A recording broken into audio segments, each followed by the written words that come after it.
Sempre m'ha semblat fascinant el Real Madrid, un equip que té tants partidaris com detractors.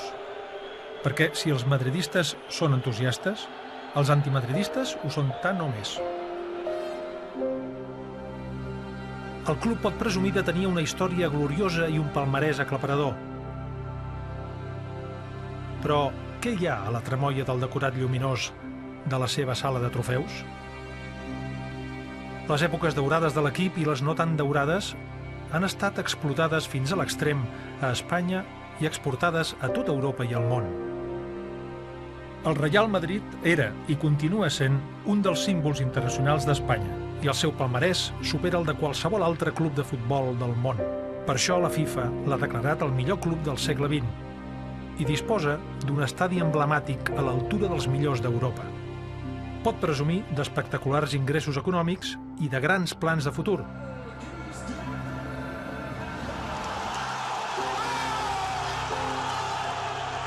Però el Real Madrid també és líder en llegenda negra. Per què hi ha tants antimadridistes com madridistes? L'explicació potser la trobarem entre les bambolines de la història. Entrem per la porta falsa del decorat madridista i descobrim què s'hi amaga al darrere.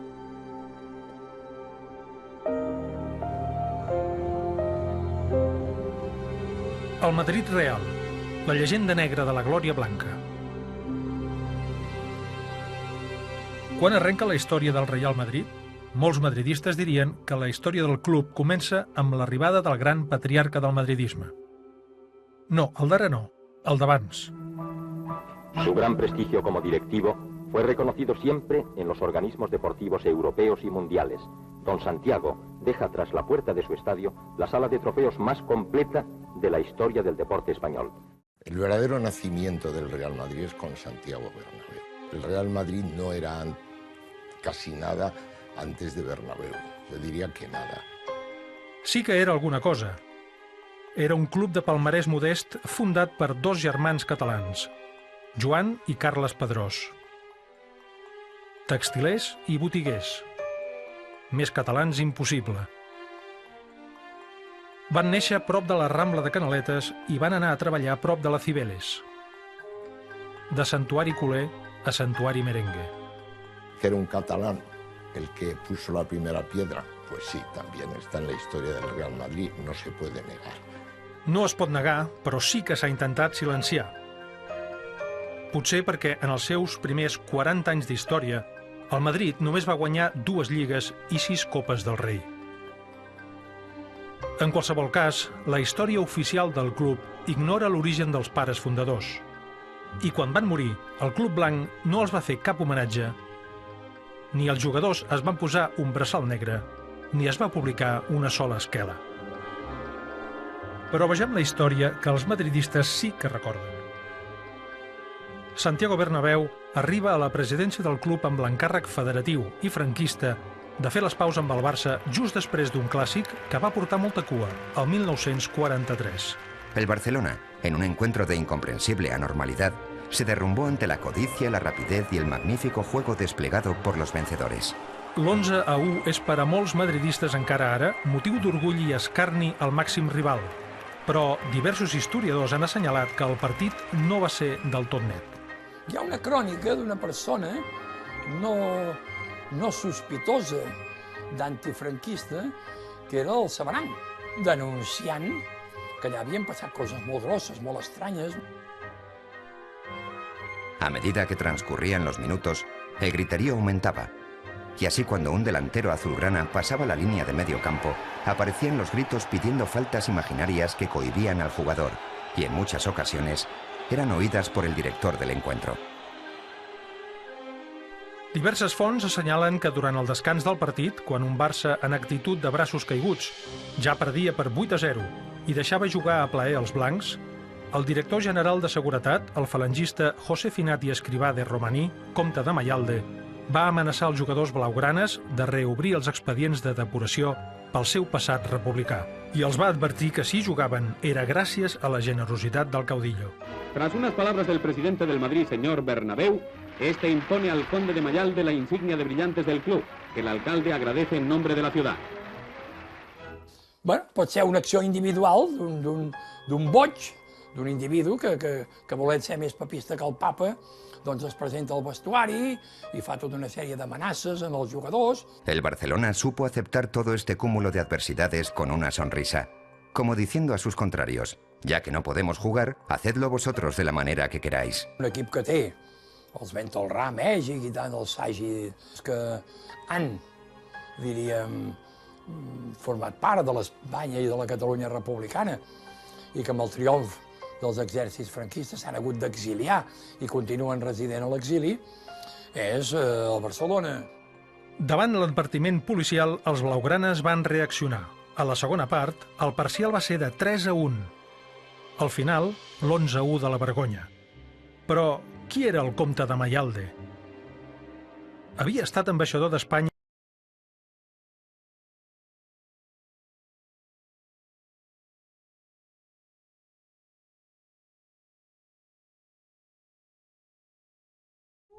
Esiste solo una forma tradizionale di fare il ristretto. Piano piano. La Rome, grazie al design unico della capsula, ottiene una lentissima caduta. La Rome serà el teu ristretto favorit. Si no, et retornem els diners. Tras unas palabras del presidente del Madrid, señor Bernabéu, este impone al conde de Mayalde la insignia de brillantes del club, que el alcalde agradece en nombre de la ciudad. Bueno, pot ser una acció individual d'un boig, d'un individu que volent ser més papista que el papa, doncs es presenta al vestuari i fa tota una sèrie d'amenaces en els jugadors. El Barcelona supo aceptar todo este cúmulo de adversidades con una sonrisa, como diciendo a sus contrarios, ya que no podemos jugar, hacedlo vosotros de la manera que queráis. Un equip que té els Bentalrà, Mèxic i tant, els Sagi, que han, diríem, format part de l'Espanya i de la Catalunya republicana i que amb el triomf dels exèrcits franquistes s'han hagut d'exiliar i continuen resident a l'exili, és el Barcelona. Davant l'advertiment policial, els blaugranes van reaccionar. A la segona part, el parcial va ser de 3-1. Al final, l'11-1 de la vergonya. Però qui era el comte de Mayalde? Havia estat ambaixador d'Espanya a l'Alemanya nazi, amic íntim de Ramon Serrano Sunyer, cunyat de Franco, i havia col·laborat amb els nazis reportant-los informació sobre els jueus residents a Espanya. L'episodi és cert i té credibilitat. Està ben documentat per una font que en els historiadors ens mereix una certa credibilitat, ¿no? Fíjate cómo te contesto, con un gesto. En el año 43 yo estaba interno en los jesuitas. O sea, que no tengo ni idea. Por lo tanto, no sé nada. L'obsessió del règim per fer oblidar aquell episodi va portar les autoritats a organitzar partits de germanor a les Corts i a Chamartín i a forçar visites de desgreuge dels blancs a Montserrat i dels blaugranes a l'Alcázar de Toledo. L'11-1 va ser l'ocasió de revertir el republicanisme del Barça, considerat pel règim un equip desafecte, de base popular i catalanista, com denunciava un expedient de la Direcció General de Seguretat. El club estaba apoyado por un público numeroso y apasionado, en su mayor parte de ideas separatistas. El que haya un informe policial rebuscando papeles los hay de todo tipo, es decir, que eso tuviese algún tipo de repercusión, para mí no creo. Yo jamás oí nada de este tipo, ¿me entiendes? O en contra del Barcelona. Yo creo que no, yo creo que eso es más hacerse un poco, yo creo que es un poco victimista eso. Bernabéu arriba, doncs, a la presidència del Madrid en un context d'escarment i represàlia política contra el Barça. Entonces, los clubes tenían la sartén por el mango. Los dirigentes, los mandatarios lo eran todo. Por eso Bernabéu fue un gran dictador. A més de tenir un tarannà autoritari, el president madridista no reprimia un clar sentiment anticatalà, que ja va exterioritzar just després de participar com a caporal en l'ocupació de Barcelona amb les tropes franquistes. Para mí fue como participar en la reconquista para España de la Cataluña independiente. I anys més tard deixaria clar què en continuava pensant dels catalans. No están en lo cierto quienes dicen que no quiero a Cataluña. La quiero y la admiro, a pesar de los catalanes. Pero eso no quiere decir que fuera en contrario de los catalanes. Se llevaba muy bien con todos. Nunca teníamos problemas con los catalanes. El periodista Miguel Ors va rebre l'encàrrec d'entrevistar Bernabéu arran d'aquelles polèmiques declaracions i va obtenir una resposta sorprenent. Él me dijo, mira Miguel, lo he dicho, pero lo que no sabes es que he recibido un telegrama del ministro de Fraga diciéndome que rectifique. Y le he contestado con otro diciendo que rectifique él, que yo no rectifico. Y no rectificó, porque don Santiago era así. Bernabéu no podia reprimir el seu anticatalanisme, malgrat tenir amistat amb algun català gens sospitós de franquista. Con Nicolás Casau, que le decía, es un catalán, pero es tan buena persona, que merece ser madrileño. Però per sobre de tot, Bernabéu era un home d'una sola obediència. El Real Madrid era su equipo, era su mujer, como él decía, era su hijo y era su nieto.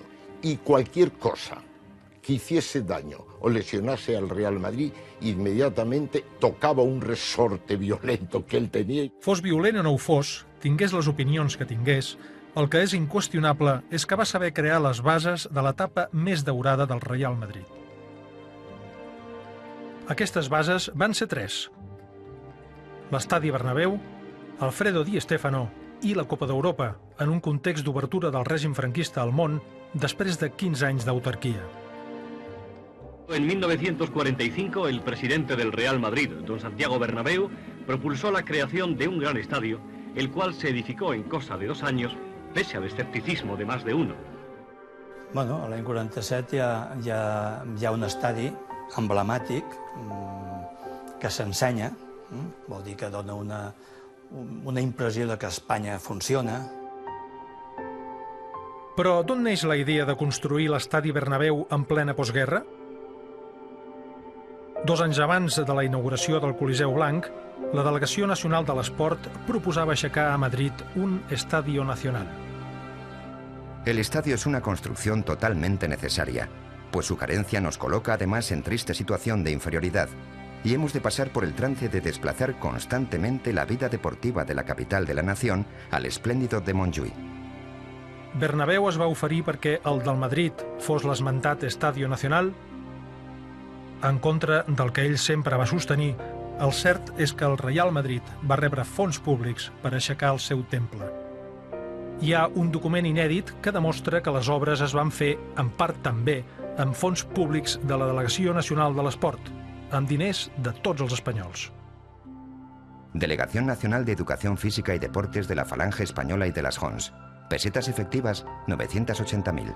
Aquesta construcció del Bernabéu en aquell moment s'ha d'enllaçar també amb el que eren les situacions de privilegi, certament de privilegi, que la gent, diríem, ben vista pel règim, a nivell empresarial, a nivell social, a nivell cultural, gaudien.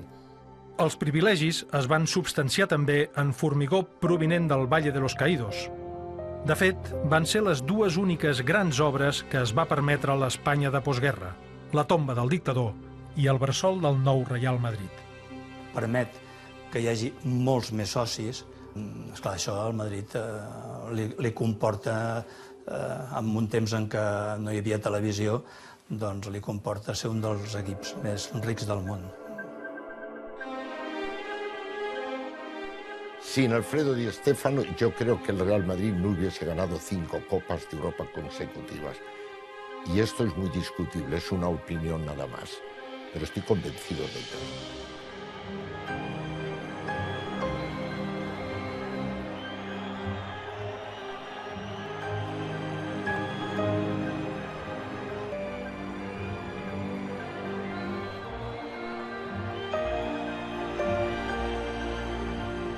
Di Stéfano és encara avui el primer jugador del món de tots els temps. Per mi.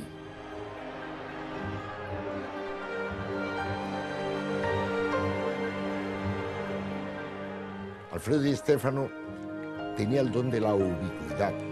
De pronto, ¡ay, qué es gol! Y el que había salvado el gol debajo de la portería era Alfredo Di Stéfano. Y unos segundos después, es gol, pero ha sido Di Stéfano que ya ha subido. Corre primero Di Stéfano. E inmediatamente Vidal, que pasará a Gento, pero atención que Di Stéfano va a rematar el segundo. Soberbio cabezazo, centro de Herrera, cabezazo de Pepillo y remate de Di Stéfano. Pasa Di Stéfano, quien anticipándose por velocidad bate a Ramallet de nuevo. ¿Será o no será gol? La saeta rubia se encarga de que lo sea. ¿Y eso que Ramallet? La fortaleza de mi cuerpo se lo debo a mi papá y a mi mamá. El fitxatge d'Alfredo Di Stéfano, el 1953, va marcar un abans i un després a la història del Real Madrid. Però el fitxatge de Di Stéfano no va ser net. Ens ho expliquen el fill de l'aleshores vicepresident del Barça, Narcís de Carreras. Quan el fitxatge del Di Stéfano, el papà va explicar moltes vegades i va anar descobrint coses. I el net de l'aleshores president barcelonista, Enric Martí Carreto. El meu avi era una persona de família i d'ideologia carlista, dit de la tradició catalana conservadora, per tant, extremadament recte, extremadament discret. El Barça es va interessar per Di Stéfano quan aquest jugava amb el club colombià Millonarios, malgrat que continuava pertanyent legalment al River Plate, el seu equip d'origen. El equipo de los Millonarios de Bogotá y el del Real Madrid irrumpen en el estadio de Chamartín para enfrentarse en otro partido de fútbol que conmemora también el cincuentenario. A los 34 minutos, un magnífico pase de Baez lo aprovecha Di Stéfano para marcar el segundo gol. El fitxatge de Di Stéfano és un fitxatge il·legal per part del Millos. El Barcelona el que fa és anar al River Plate, que és el que té els drets FIFA del jugador, arriben amb un acord amb ell, després de moltes vicissituds, i firmen un contracte de traspàs. Di Stéfano arriba a Barcelona disposat a jugar, però les autoritats no li ho permeten a l'espera de formalitzar el seu traspàs. Jo debuto al Barça l'any 53 i Alfredo Di Stéfano va vindre a Barcelona l'any 52. I em va explicar una anècdota perquè coneixia el caràcter fanàtic del soci del Barça. Dius, haguessin tret el Cristóbal Colón i m'haguessin posat a mi. En la seva etapa a Barcelona, Di Stéfano va poder jugar molt poc amb la samarreta blaugrana, però aprofitava qualsevol ocasió per tocar pilota, com en les seves visites a casa del vicepresident de Carreras. Jo tenia 7 o 8 anys, el meu germà tenia un parell o 3 anys més que jo, i el nostre vidre era Kubala, i Kubala venia molt per casa. Llavors un dia va comparèixer amb sa Mitia i Di Stéfano, i a la sortida, me'n recordo que el Kubala li va dir al Di Stéfano que ir a jugar con los niños, vamos a jugar con los niños, i vam sortir a jugar a futbol amb el Di Stéfano i tal. El Di Stéfano, recordo una cosa estranya, que és que portava una corbata del Barça, però li arribava aquí. No. Quién sabe sería de los colores del Barça, pero yo no me la ponía porque era del Barça. Y no tengo nada contra el Barça ni contra nadie. Así que, fíjate, es una tontería política apestosa, vamos. Amb Di Stéfano a Barcelona, el Real Madrid s'interessa pel seu fitxatge i acorda el seu traspàs amb el Club Millonarios. Però, aleshores, es produeix una descoordinació entre el Club Blanc i el govern franquista. El poder, diguem, de l'Estat, a través de la Delegació Nacional de Deportes, dicta una ordre segons la qual no es poden fitxar jugadors estrangers. Considero medida necesaria para satisfacción y decoro fútbol nacional y evitar actitudes y situaciones incómodas. Respetuosamente saludo, Conde Alcázar Toledo, delegado nacional de Deportes. La solució no satisfà ningú i el Madrid pressiona per obtenir un acord més favorable als seus interessos i aconsegueix que el totpoderós delegat nacional d'esports, el general Moscardó, l'heroi de la resistència de l'Alcázar de Toledo, rectifiqui. A la vista de las razones expuestas en las citadas súplicas, confirme dicha prohibición con la excepción de aquellos fichajes que estuvieran en trámite de gestión con anterioridad al día 22 de agosto de 1953. És a dir, la data en què el Madrid entra en litigi per fitxar Di Stéfano. Els diuen, escolta, això ho hem d'arreglar, i fan el que en diuen una decisió salomònica, que és dir, obligueu en el Barcelona, pressionar el Barcelona perquè accepti que el Di Stéfano el primer any jugui al Madrid, el segon en el Barça, el tercer al Madrid i el quart en el Barça. Per salvar la situació, el règim aprova aquesta solució tan original en un Consell de Ministres extraordinari a Sant Sebastià en presència dels dirigents de la Federació Espanyola de Futbol. Crec, segons deien en aquella època, que sí, que va fer el que va poder el govern perquè Alfredo Di Stéfano jugués al Madrid.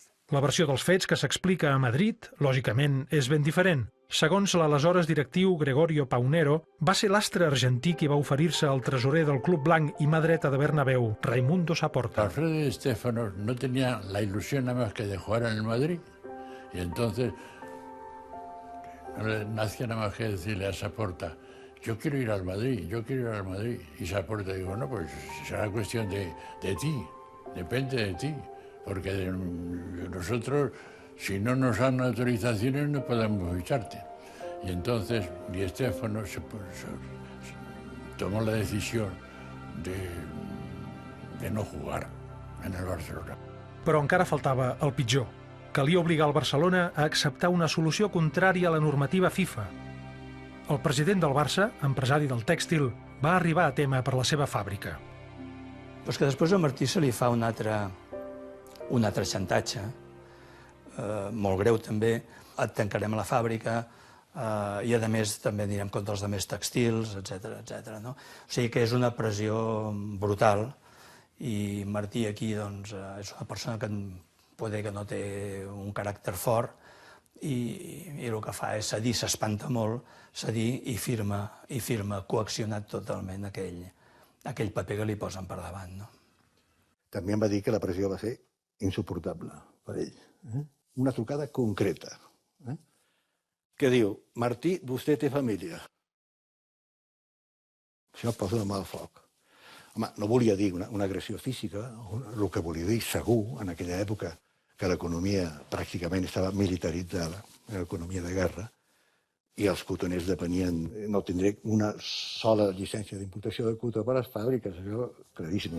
La reunió amb el president de la Federació Espanyola de Futbol i el president del Real Madrid va ser un parany mortal per al president Martí i pels interessos del Barça. Martí el que fa és dir, escolta, jo vull parlar amb el meu advocat. El seu advocat era el meu pare, que a més era vicepresident del Barcelona, i truca i li diu, escolta, m'està passant això. Llavors el papà li diu, digue'ls que ara vinc cap a Madrid. Però el president del Barça no resisteix al xantatge i firma finalment un acord que li costarà la dimissió i la de tota la junta directiva barcelonista en bloc. Suposo que al final va dimitir perquè ja estava fart de tanta pressió, ¿no? Presenté exclusivamente por mi propia voluntad la dimisión irrevocable. La carta de Martí publicada als diaris no va ser espontània. El temible governador civil de Barcelona, Felipe Acedo Colunga, el va instar en una carta prèvia a desmentir públicament que la seva dimissió fos un acte de protesta política. Yo le agradecería muy de veras que diera a conocer a todos con absoluta libertad los antecedentes y motivos de su dimisión. El ministre d'Informació, Gabriel Arias Salgado, va ordenar que la censura decretada al voltant del cas Di Stéfano s'aixequés parcialment per permetre la difusió de la resposta de Martí a la instància d'Acedo Colunga. Ho demostra aquest document, inèdit fins ara. Parte de incidencias. Censura. Llama el señor ministro de Información para ordenar que se autorice noticia de Barcelona, con carta del gobernador civil al presidente del Club de Fútbol Barcelona, solicitándole aclare los motivos de su dimisión. El document acredita que el cas Di Stéfano va implicar les més altes esferes franquistes. La censura total sobre Di Stéfano va durar encara un mes. Se levanta prohibición a hablar jugador fútbol Di Stéfano, pudiendo autorizarse informaciones siempre se hagan en forma correcta y tono mesurado. Ja feia pudor que era l'Estat que estava pressionant per al Di Stéfano, era absolutament l'Estat. Pues Franco intervenir en esto. Nosotros teníamos mucha relación con Franco, porque siempre que ganamos un campeonato íbamos a verle.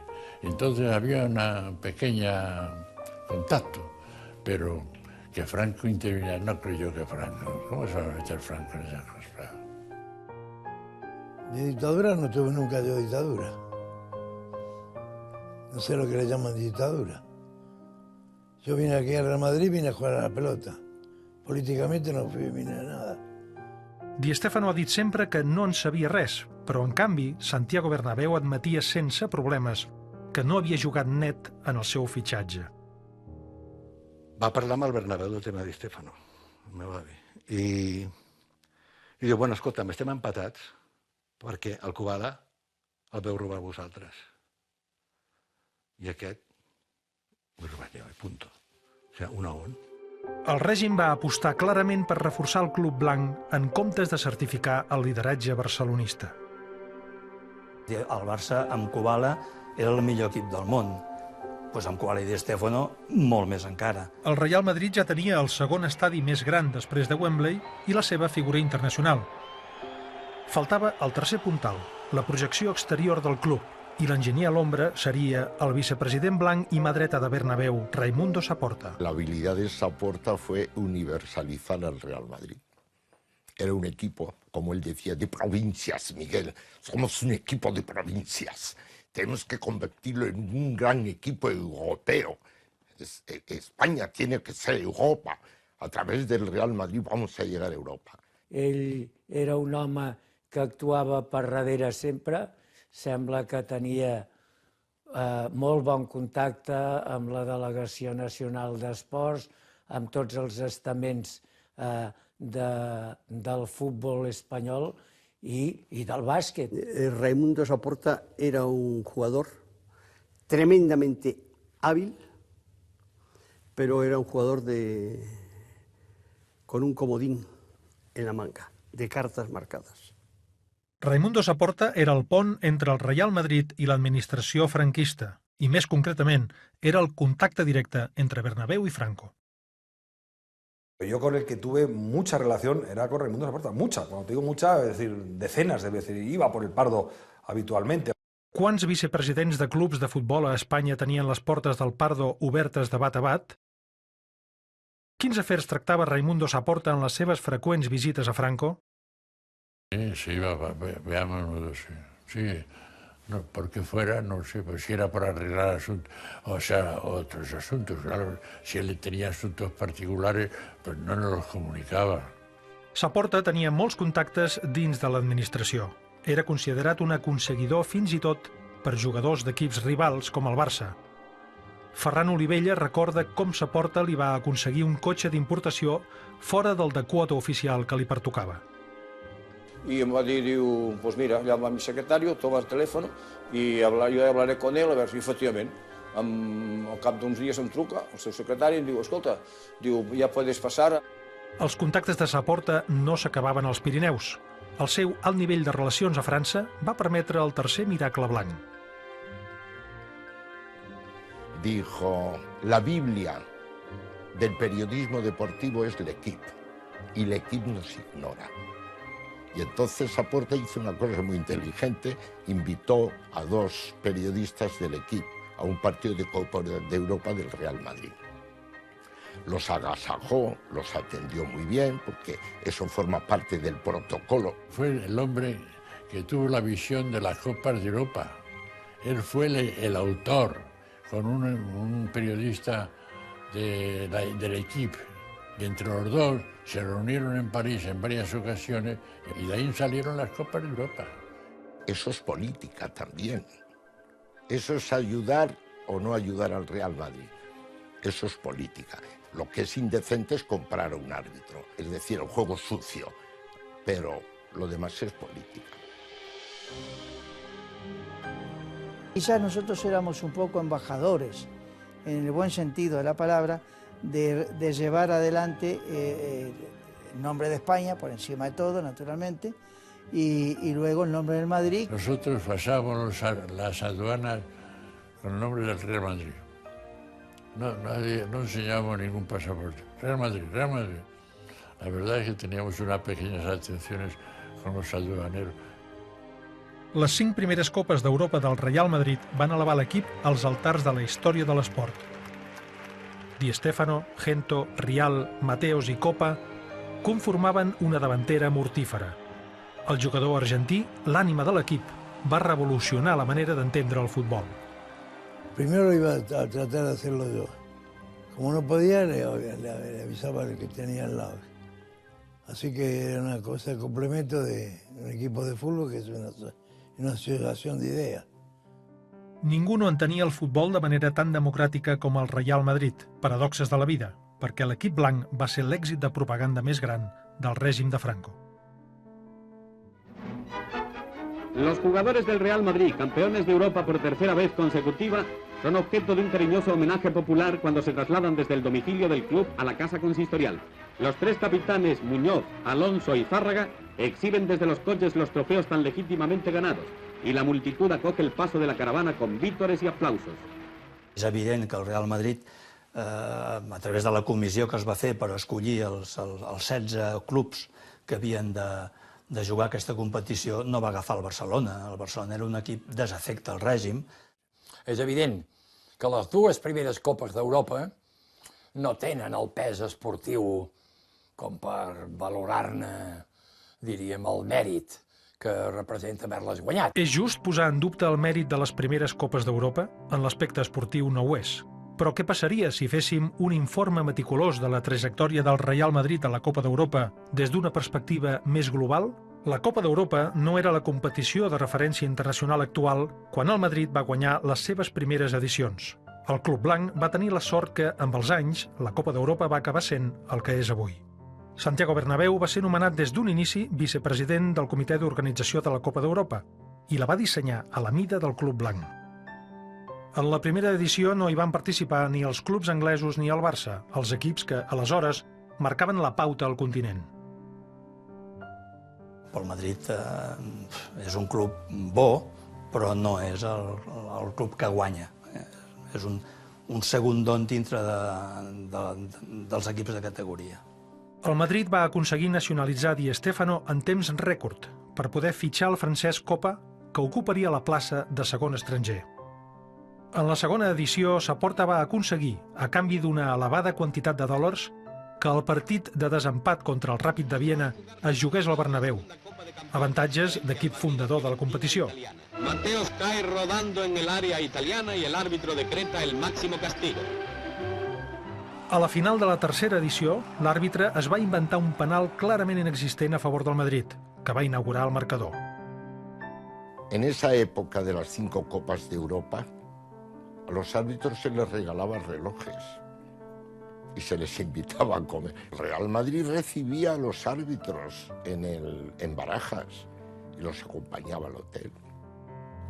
Pero esto lo hacían todos, y negarlo es una estupidez, perquè hay, naturalmente, testimonios por todas partes. En la tercera edició, el Madrid va poder fitxar i nacionalitzar a la vegada, en un temps rècord, l'hongarès Ferenc Puskás.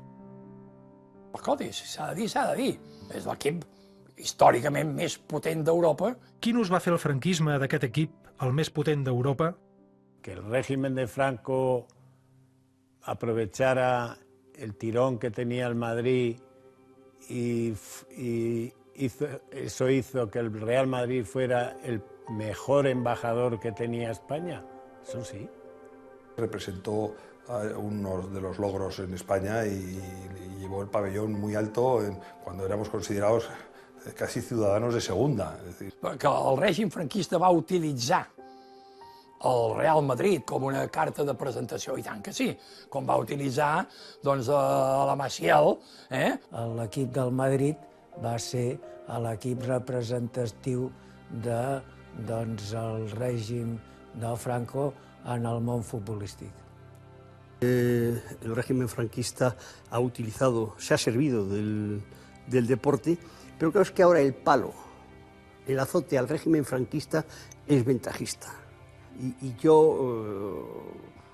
odio la ventaja, odio la vendetta. Queda clar que Franco va utilitzar el Madrid en benefici propi, però i a la inversa? Es va aprofitar el Real Madrid de la seva funció propagandística? Al Madrid le apoyó el régimen en compensación de la labor del club en el extranjero, donde alcanzó un reconocimiento que el país no tenía en otros aspectos. És evident que hi va haver gent que, tractant d'afavorir d'alguna manera el Real Madrid, pensaven fer mèrits per la seva promoció personal a nivell polític o a nivell professional. No en tinc cap mena de dubte. Per a alguns, doncs, el Real Madrid era l'equip del règim. Per altres, semblava més aviat una autèntica obra de beneficència. El Madrid era una partícipe de que la gente se divirtiera y calmara ese dolor que habían tenido, ¿no? En el asunto de la guerra. Pels directius i jugadors del Club Blanc, la relació amb el dictador va ser sempre circumstancial. Con Franco teníamos muy buena relación, muy buena. Porque como ganábamos tantas copas... I ningú no ha pogut acreditar que Franco fos personalment un entusiasta seguidor madridista. Claro, pues no lo vamos a quitar al gusto. Yo esas cosas, si era, pues era, pero yo no... Si algunas veces se ha oído comentar, sí que era partidario, sí. Hombre, si tú me preguntes si era, a mí nunca me dijo soy del Madrid, porque en eso no se definía. Yo te diria que sí, jo crec que su corazoncito estava en el Madrid, però com quasi tot el món en esa època. Franco era merengue, per tant, encara que ho dissimulés, el seu entorn immediat no ho dissimulava tant. Raimundo Fernández Cuesta era el ministro del movimiento y el esport estava totalment dominat per la falange, o sigui, per el movimiento. El general Moscardó era el delegado nacional de deportes. Quan va morir Moscardó, el delegado nacional de deportes va ser Lola, falangista també de pro, després Samarán. I el ministre del movimiento va ser Solís, la sonrisa del régimen, i tots aquests eren madridistas. Mi abuelo sabía perfectamente, porque además jugaba a las quinielas, y como jugaba a las quinielas, que además le tocaron, pues entonces estaba bastante al día. Yo creo que era más aficionado que yo al fútbol. Sabia Franco que se l'acusava d'afavorir el Madrid? Què en pensava? Miguel Ors revela que, com a mínim, n'era conscient i que no li feia cap gràcia. L'anècdota arrenca quan Televisió Espanyola demana a Ors que entrevisti el net del caudillo. Yo le hice una entrevista naturalmente muy necia, la peor entrevista que he hecho en toda mi vida. Me preguntó que de qué equipo era, yo me manifesté como, hombre, por supuesto del Madrid, y me preguntó que de qué jugador y que dije de Di Stéfano. Llega la final de la Copa del Generalísimo y en el descanso yo estaba en el antepalco hablando con Saporta. Y Saporta va y me dice, oye Miguel, que Franco te está llamando. Su excelencia te está llamando. Miro y veo que Franco, pum, me acerco a él y, excelencia, me dice, vi la entrevista que le hizo usted a mi nieto. Y me dijo, abrevio, ya sabe usted que se dice que el Real Madrid es un equipo privilegiado porque es el equipo del gobierno. Y con esa entrevista de mi nieto casi se constata que eso puede ser verdad. Hay que llevar cuidado con esas cosas, Miguel. Era evident que Franco no volia donar pistes sobre la seva confessió futbolística. Ho corrobora Saporta. Yo observaba en el palco que cuando centraba Gento, doña Carmen Polo remataba. Y yo me decía, es madridista. Marcaba Di Stéfano y lo celebraba don Camilo Alonso Vega. Es que era de los nuestros. El caudillo en el palco era impasible. No había modo que hiciera un movimiento que le delatara. Eso refleja perfectamente cómo era mi abuelo. Cuando estaba muy en familia, pues sí, pero viendo el fútbol lo que haces es ver y claro, celebrábamos siempre los goles. Anem tancant el cercle. En la intimitat del Palau del Pardo, junt amb el seu net, Franco celebrava els gols del Madrid. Al caudillo li agradava veure guanyar el Madrid. En un règim totalitari, quin impacte podia tenir això en el que succeïa sobre el terreny de joc? El Generalísimo va intervenir d'alguna manera per afavorir les victòries del seu estimat Madrid? O amb la inèrcia del sistema n'hi havia prou? Què hi ha de cert en els suposats arbitratges adulterats del franquisme? Plato fuerte en el Estadio Bernabéu. El árbitro francés Messier Arfi, simpaticote y tal, conduce a los equipos campeones de España y Yugoslavia hasta el centro del campo ante una expectación pocas veces igualada. Veamos a quién le toca escoger parcela. A este. Que favorecían a veces al Real Madrid, pues yo no te voy a decir que no. Bernabéu decía que había dos clases de árbitros. Los que se equivocaban a favor del Real Madrid, los cuales le gustaban mucho, y los que se equivocaban a favor del contrario, los cuales le molestaban muchísimo. Hay una cosa muy clara, ya saben a la puerta que no tienen que tocar, por lo menos a la mía nunca han tocado. Por detrás, eso nunca sabemos, si nos han comprado o no nos han comprado por detrás, pero a la cara, nunca. Demostrar que el Madrid comprava els àrbitres sembla impossible. Com a màxim, aconseguirem constatar que els obsequis als col·legiats eren una pràctica habitual, pròpia d'una altra època. Tant el Real Madrid com a la majoria de clubs rics d'Europa. El Madrid lo que hacía tenía pequeños detalles que a lo mejor a la mujer del árbitro que venía le llamaban un ramo de flores. Cosas de atención que representaven mucho. Escolta, i fa 4 dies que els àrbits passaven per la botiga del Barça. Fa 4 dies o fa uns anys, és igual, no sé quants. I s'enduien tot el que volien. Xandals, samarretes i tot això. Les relacions públiques del Real Madrid, doncs, estaven més ben muntades. Nosaltres no ho hem sapigut fer mai.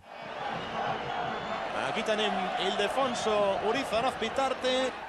Me he encontrado, creo que una vez, en la habitación, con 2 bolsas de deporte, con botas, zapatillas, chándal, bata, tal. Lo consideré excesivo. Le dije al club, no, todo esto no me regaléis. Y sí, me quedé pues con un chándal tal y un traje. Nosotros, cuando había un partido de la Copa de Europa, siempre había uno seco y se le entregaba a los árbitros, no sé, la palabra petaca, ¿cómo es? Hay otra palabra, Pitillera. Eso es la palabra. Bueno, pues si a mí me regalan una petillera de, no sé, del club o lo que sea, pues me parece estupendo. Si con eso no me van a comprar en un partido, yo saldré al campo y la haré. Fer regals a l'àrbitre era una pràctica tan estesa que saltar-se-la podia comportar buscar-se un bon mal de cap. Hubo un momento en que un partido en Bernabéu, el árbitro inglés hizo un partido muy malo contra el Madrid. Don Santiago le dice a Saporta, oye, Raimundo, a ese no le entregues la pitillera, porque hay que ver cómo se habla. Y decía Saporta, mire, don Santiago, le entrego la pitillera, porque este es un árbitro que arbitra los partidos de la Copa de Europa. Y lo mismo que nos arbitra hoy, nos arbitra otro día, otro partido, al otro año siguiente. Y entonces se acuerda que no le entregamos la pitillera y nos pita otro penalti. Segurament, sobre les portacigarretes no es van poder edificar les campanyes victorioses del Madrid. Però sobre José Plaza Pedraz, president del Comitè Nacional d'Àrbitres a finals del franquisme i principis de la transició, potser sí. Ha habido una época, esto es obvio, que el Madrid ha gozado de todos los favores habidos y por haber. Concretamente en la época que José Plaza, está claro que la inclinación era absolutamente merengue. Era el president del Col·legi Espanyol d'Àrbits, era un madridista pur. Quan Agustí Montal es va trobar amb Plaza un cop aquest s'havia jubilat, li va preguntar si era o no era madridista. Yo no he perjudicado a nadie. ¿Pero de qué equipo eres? Del Real Madrid, punto. O sigui, ell ho admetia. Sí, almenys m'ho va fer a mi, Pero madridista, pues no sé, puede ser que fuera algo, puede ser, pero yo... Porque claro, todos tenemos una ilusión, un club, y aunque seas árbitro, aunque seas directivo, porque... sin querer, o queriendo, pues se tiene simpatía. L'àrbitre, sense dubte, assenyala penal. Davant d'un error arbitral sempre quedarà el dubte de si ha estat intencionat, però algunes declaracions de col·legiats sobre Plaza no deixaven gaire marge d'error. Mientras Plaza sea presidente, el Barcelona no volverá a ser campeón. La prueba es que en 12 o 14 años ha sido una vez el Barcelona. Pero en fin, yo tengo mis razones y las tengo yo mis razones. Lo dije, y aunque ha sido una vez en 12 años, campeón de Barcelona lo sigo manteniendo. Yo tengo mi opinión y allá cada uno. L'àrbitre del Col·legi Castellà, Antonio Camacho, va corroborar el 1976 el que feia molts anys que se sospitava. L'estament arbitral era manifestament pro-madridista. Eso lo dijo, si me permite la expresión, diré un chalao, pues no, en fin, no me gusta, pero eso fue en absoluto. Y puedo decir que en mi etapa, pues el Barcelona pues ganó varios campeonatos. Per ser precisos, una Lliga i 5 Copes del Rei en 18 anys de mandat de Plaza. La Lliga de Terry Venables va coincidir amb l'únic període del seu mandat en què les designacions arbitrals es feien de manera consensuada. Minut 43 de la segona, cap la pilota, Urruti atrapat, Urruti t'estimo! L'any després d'aquella victòria blaugrana, Plaza va reprendre les designacions unilaterals i el Barça no va tornar a guanyar cap més lliga fins, justament, l'any després que el dirigent arbitral es jubilés. Ho teníem molt ben muntat. Un àrbit, doncs, podia ser molt honest, però, de fet, tenia alguna pressió. Hi havia aquella coacció de dir, cuidado que el Barça no se'ns escapi, I els àrbits, que són unes grans persones, però en aquells moments se sentien segons quins, una mica condicionats per l'ambient. L'àrbit que es descuidava o pitava en contra del Madrid algun dia el represaliava d'una manera astuta, és a dir, no arbitraven durant uns mesos, li traien la internacionalitat, és a dir, buscava sistemes per no sancionar-lo, diguem, manifestament. Que en 20 años el Barcelona no ganara una liga, pues se me hace raro también. Pero que la culpa fuera de Plaza, no lo sé. ¿Tú crees en el Villarato? ¿No? Pues yo en eso tampoco. Ahora ha finalizado el partido, como hombre, ya lo están viendo ustedes cómo se protege al árbitro para que entre en los vestuarios. Ahí está el señor García de Loza.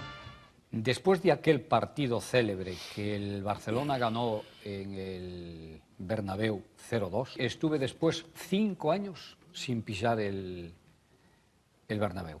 Era un presidente de la época, vamos a decir así, de la época, donde ordeno y mando. Siempre el camino derecho, y al que no vaya por el camino derecho lo echo. Lo bajo de categoria. L'autoritarisme de José Plaza li va causar mal de caps quan va arribar la democràcia. Molts dels seus subordinats van començar a qüestionar els seus mètodes. A mí el señor Plaza, en alguna ocasión, más de en una, pues cuando le arbitraba al Madrid, pues me ha llamado a mi domicilio, a mí esto, para decirme, hombre, pues tenemos confianza contigo, te hemos dado este partido. No me ha dicho, oye, vete a favor del Real Madrid, jamás. No es tonto el señor Plaza, pero con eso, pues, al buen entendedor. Hay un despeje desgraciado de Zunzunegui, gol catalán. Don Narciso está encantado. Bernabéu se queda helado. Siguen las caricias. Torres pone la zancadilla a Serena. El público reclama penalti, pero el señor Rigo no se entera. Però abans de Plaza ja es produïen anomalies als arbitratges espanyols. A la famosa final de les Botelles, que va guanyar el Barça per 0-1 amb autogol de Zunzunegui el 1968, l'àrbitre Antonio Rigo va rebre crítiques de favoritisme barcelonista. Arbitra el discutido colegiado señor Rigo. ¿Qué quieres que te diga, Rigo? Que sí, que le ha ofrecido el Barcelona algo, que la imprenta o no sé qué que tenía Mallorca se le había montado el Barcelona. Però l'àrbitre Rigo va explicar que qui havia intentat subornar-lo va ser justament l'altra part. Que tots, el Madrid, en tots els partits importants, finals i coses d'aquestes, a l'àrbit li feia un bon regal, un gran regalo. Però perquè no hi hagués malinterpretacions, pues, el me faria acabar el partit. I encara no l'ho acabat, perquè jo no he rebut res. Cuando hay críticos que lo único que hacen es hurgar en el cubo de la basura y que todo lo que hacen es sacar los trapos sucios a relucir, usted comprenderá que ni se les oye, ni se los lee, ni se les hace caso. A mí todo eso ya le he dicho en alguna ocasión, y aunque sea casi una expresión un poco madrileña, diré que me escurre, pero de arriba abajo. Calderón dice que le ofreció un reloj de oro. No lo creo, pero Calderón para dar algo raro. Si fuera Saporta, que Saporta cuando te llamaba, ese era porque te iba a dar algo, bien, pero Calderón, en absoluto.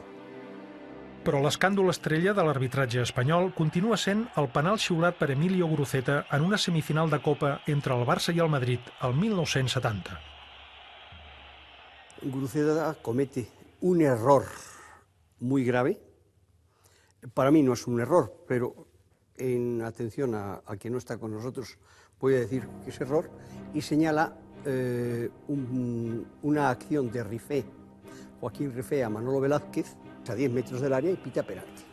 Termina el partido y esa semana es una semana dramática para el deporte. Yo la situación que estaba en el campo estaba muy cerca y vi clarísimamente que era fuera del área. De todas formas, íbamos ganando el partido, teníamos dominado el partido y la eliminatoria la teníamos a favor. Guruceta eso lo ha llevado como una cruz, lo mismo que llevo yo el pisotón de Stoico, así de claro. A Guruceta li va costar, però temps després va demanar disculpes de manera força confusa. Si ellos creen que yo perjudiqué al Barcelona queriendo, que no es cierto, yo me equivoqué. Para que ellos me puedan admitir, no porque el hecho de que yo venga a pitar al Barcelona, que me gustaría, eso es evidente, me gustaría venir a pitar al Barcelona, pero si yo tengo que decirles que me disculpen, porque en aquel momento ellos entienden de que yo perjudiqué intencionalmente al Barcelona, pues tengo que pedir disculpas. La premsa belga es feia ressò d'un escàndol que després de 10 anys de la seva mort afecta clarament l'àrbitre espanyol de futbol Emilio Guruceta. L'any 1984, en semifinals de la Copa de la UEFA, l'Anderlecht hauria pagat, a través d'un intermediari, a l'àrbitre uns 4,5 milions de pessetes per afavorir el club belga contra el seu rival, el Nottingham anglès. Posteriorment, l'Anderlecht s'hauria vist obligat a subornar l'intermediari per fer guardar el seu silenci. Aquest suposat penal va col·locar l'Anderlecht en la final de la Copa de la UEFA.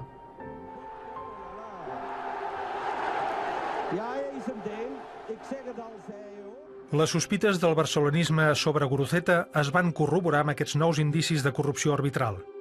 Però tots són això, indicis. De proves irrefutables que els àrbitres s'equivocaven a posta, no n'hi ha. I probablement no n'hi haurà mai. Però, en canvi, sí que ha estat possible acreditar la influència de Bernabéu i Saporta en l'entorn del dictador.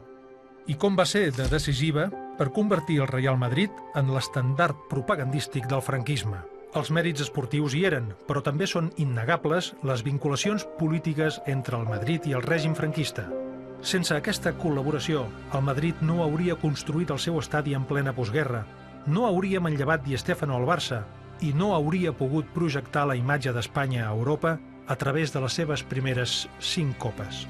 Reconeguem que la història esportiva del Real Madrid és mítica, però no es podia explicar només una part de la veritat. Calia exposar-la tota.